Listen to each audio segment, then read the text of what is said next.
identified both examples of persuasion.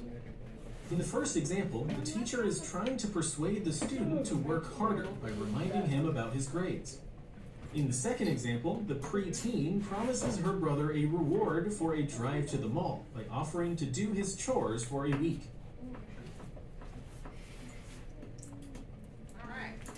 Before we read George Vest's speech, it will help if you have a little background knowledge about Vest and his speech. Find out about George Vest was a lawyer and politician. Born in Kentucky in 1830, Vest lived in Missouri and served as a state congressman and eventually a U.S. senator. Vest's experiences as a lawyer and politician helped him develop his public speaking skills, and he became well known for his use of rhetorical appeals. In 1870, when Vest was working as a lawyer, he was hired to represent Mr. Charles Burden, whose best hunting dog, Old Drum, had been found shot and killed on his neighbor's property. Burden's neighbor, Mr. Leonidas Hornsby, had been losing large numbers of sheep to predators and had recently threatened to shoot any dog who came onto his property. Burden charged that Hornsby, who was also his brother-in-law, had shot Old Drum. Burden was suing Hornsby for damages. In other words, he wanted monetary compensation for the loss of his best hunting dog. The case was argued over a series of trials. It was at the end of the trial in which Vest represented Charles Burden that he delivered his famous speech, now commonly known as Eulogy of the Dog. Vest felt certain he could persuade the jury to find in favor of his client, Charles Burden, and he said he would win the case or apologize to every dog in Missouri. In his closing argument, his last words to the jury, Vest did not refer to any of the statements that the jury had heard during the trial. Instead, he gave the speech you're about to read, which is a kind of eulogy or tribute, not just to Old Drum, but to all dogs. Okay, let's review. What do we know about George Vest from the West? One thing. He likes dogs. He likes dogs! He sure likes dogs. What else? He loved his dog very much. Loved his dog so much. Why do we know this? That he went to court. Very good. Just to get justice. Now what happened? What led him to court? His dog died. His dog was Dog killed died, on man. His neighbor's lawn. As a result of what? His neighbor. His neighbor? What about his neighbor? His neighbor does not like dogs. Doesn't like dogs. Shot his dog. Why does neighbor shoot his dog? Because the dog was on his lawn. Oh, daggum. Okay, but why also? There's a particular reason. Because he accused him of killing the sheep. Killing the sheep. So the guy had a reason. He thinks that the dog. What's the awkward connection between the two of them? Brother-in-law. Their family. No bueno. Okay. People just getting his dog. Thanks. Wow. Can't just talk Now, about it. let's read and listen to All right. George Let's Vest's focus Eulogy and of the Dog. read. As you read, look for how Vest emphasized the positive characteristics of dogs. Know that you can click on the bolded words to view their definitions. That's the next activity. So you are to right now make sure that you are looking for how best emphasize the positive characteristics of dogs. Click Next when you're ready to move That's on. your mission. Eulogy of the Dog by George Graham Vest. Gentlemen of the jury, the best friend a man has in the world may turn against him and become his enemy. His son or daughter, whom he has reared with loving care, may prove ungrateful. Those who are nearest and dearest to us, those whom we trust with our happiness and our good name, may become traitors to their faith. The money that a man has, he may lose. It flies away from him, perhaps when he needs it most. A man's reputation may be sacrificed in a moment of ill-considered action. The people who are prone to fall on their knees to do us honor when success is with us may be the first to throw the stone of malice when failure settles its cloud upon our heads. The one absolutely unselfish friend that man can have in this selfish world, the one that never deserts him, the one that never proves ungrateful or treacherous, is the dog. Gentlemen of the jury, a man's dog stands by him in prosperity and in poverty, in health and in sickness. He will sleep on the cold ground, where the wintry winds blow and the snow drives fiercely, if only he may be near his master's side. He will kiss the hand that has no food to offer, He will lick the wounds and sores that come in encounters with the roughness of the world. He guards the sleep of his pauper master as if he were a prince. When all other friends desert, he remains. When riches take wings and reputation falls to pieces, he is as constant in his love as the sun in its journey through the heavens. If fortune drives the master forth an outcast into the world, friendless and homeless, the faithful dog asks no higher privilege than that of accompanying him, to guard him against danger, to fight against his enemies. And when the last scene of all comes, and death takes his master in its embrace, and his body is laid away in the cold ground, no matter if all other friends pursue their way, there by the graveside will the noble dog be found, his head between his paws, and his eyes sad but open in alert watchfulness, faithful and true even unto death. Sad. All right, quick exercise. Go ahead and stand up. Get your iPad in front of you with this speech here. Everybody, stand up. Speech in front of you. Quickly. Hold your iPad with the speech in front of you. You're gonna give a eulogy. Only you're just gonna do the first paragraph. It's a long one, but the first one.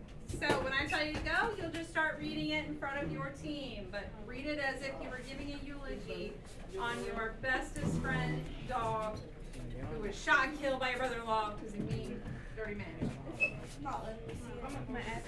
Ready, set, go. No, out loud, for real. Oh yeah.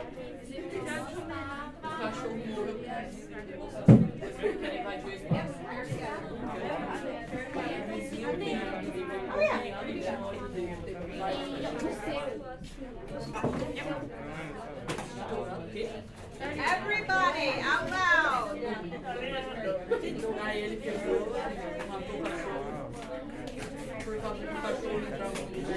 Just start. First paragraph.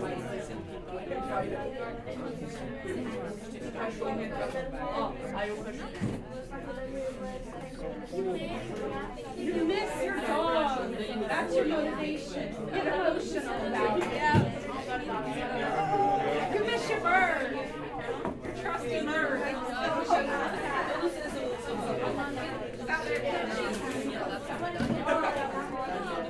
You got so emotional. All right, go ahead and have a seat.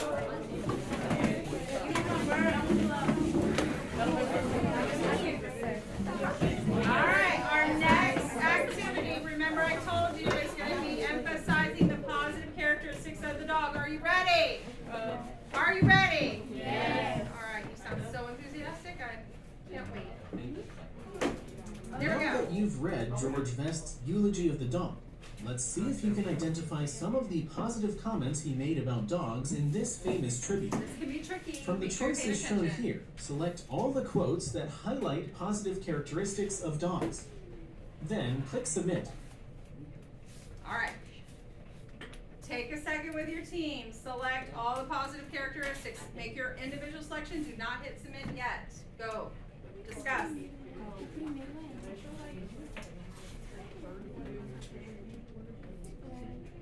Discuss. Give you a couple seconds to do that. I need to hear more discussion. Talk. Talk. You can talk with them. Talk.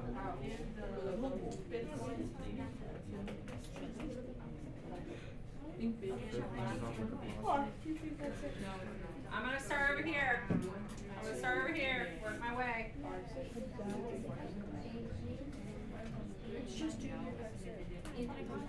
Okay, this group, give me one. What's one of the positive characteristics of dogs highlighted here? Number two, he, a dog, will kiss the hand that has no food to offer. Alright, what about this group? What do you have? Number three, a man's dog stands by him in prosperity and poverty. Yes. Alright, what about this group? What do you have? Last one, there by the graveside will the noble dog be found. What do you guys have? The fourth one? Fifth. The fifth one, a dog is as constant in his love as the sun in its journey through the heavens. the best friend a man has in the world may turn against him and become his enemy. No. I'm hearing head shaking no. Why? Because it's not talking about the dog. That might be the tricky part. Let's see. Should we highlight it or not? No. That's it. Great Good work. job. You selected all the quotes that highlight positive characteristics of dogs. In the second quote, Vest explains how a dog will love his owner, even if the owner does not have food to give him. This is a positive attribute of dogs. All right, you In hit the next Smith. quote, You have Vest yeah. explains how a dog will stand by his owner in good times and bad times, which is a positive characteristic. In the last two quotes, Vest describes dogs as faithful and noble. Both are positive traits. When we look at rhetorical appeals in George Vest's eulogy of Okay, the get dog, your notes we ready. are going to specifically consider three types of appeals: ethos, pathos, and logos. These terms, ethos, pathos, and logos, may sound really fancy and highfalutin, but that's just because they're words from Greek. They're just academic words that refer to the strategies we all use when we're trying to persuade others to think or act differently. All of us, whether we Did you get know it or that? not, have seen these rhetorical appeals used in advertising. Shortcut. But, just in case you're skeptical, let me show you some examples of these rhetorical appeals in an old advertisement. I bet you'll recognize the persuasion right away. Here's an Then we'll example. define each of the rhetorical appeals: ethos, pathos, and logos. These appeals can be used separately or together, even in the same sentence, but they're distinct types of persuasion. Okay, so what do we need to know about ethos, pathos, and logos? Greek? Yep. So I need Greek. What else? Seen in advertising. What are they? Let's see. What are they? Rhetorical appeal. They're what? They are, yes, they are, or strategies. We use to do what? Huh? Persuade. To persuade. Strategies used to persuade. That's what you need to know. This will be on the FAST exam, anywhere from 35% to 50%. You need to know the difference between ethos, pathos, and logos, and why. We use these strategies to persuade. Okay? Can they be used separately or together?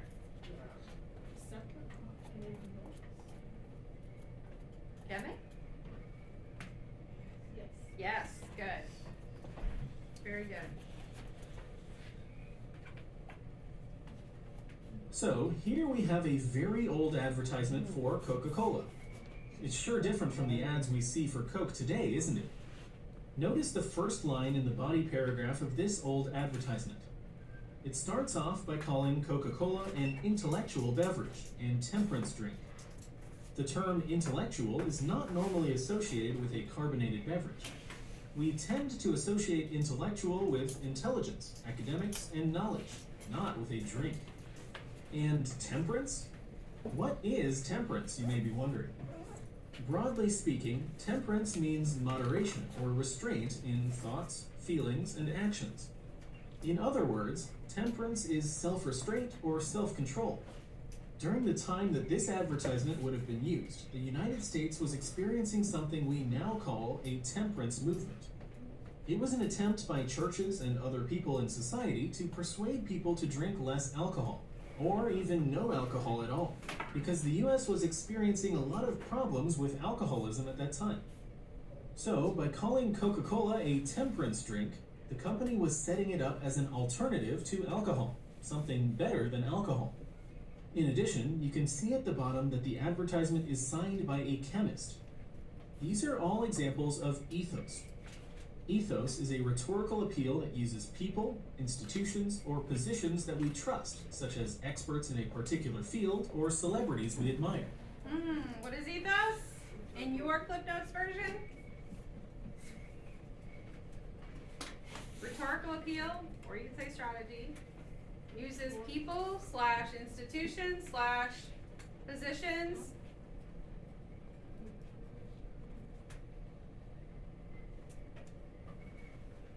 appeal to right and wrong, right / wrong, Appeal to moral/virtue. Ethos can also be an appeal to our ethics, our sense of right and wrong, or our understanding of what is moral and virtuous, as opposed to what is wrong or evil. I want you to write in your notes right now the word ethical, equal sign ethos. See how written they're similar? Think ethical, ethos. That's how you remember what ethos is. It appeals to our ethics. Or you can write ethics. Ethics equals ethos. Ethics equals ethos. This advertisement is appealing to ethos because it's establishing Coca-Cola as a drink for smart people who value self-control. It's a drink that appeals to supporters of the temperance movement, or people who find drinking alcohol immoral and something to be avoided. The signature by the chemist suggests we can trust the claims the ad is making. It lends credibility to the claims in the ad. Okay. Now, let's look at some of the work. We're gonna pause here. For homework, you're gonna finish this exercise all the way down to number 16. When you come in tomorrow, I want you to be able to tell me the difference between ethos, logos, and pathos, and what those three are. Any questions? Right. So if ethos is ethics, right, it appeals to our ethics, our moral virtue, and we use it, we usually use celebrities, people we admire to try to attract, persuade. The restaurants. Yeah. Kind of certain names. You're on fire, good job. What do we think logos might be? Just a guess. Good, logic. Let's think logic, logos.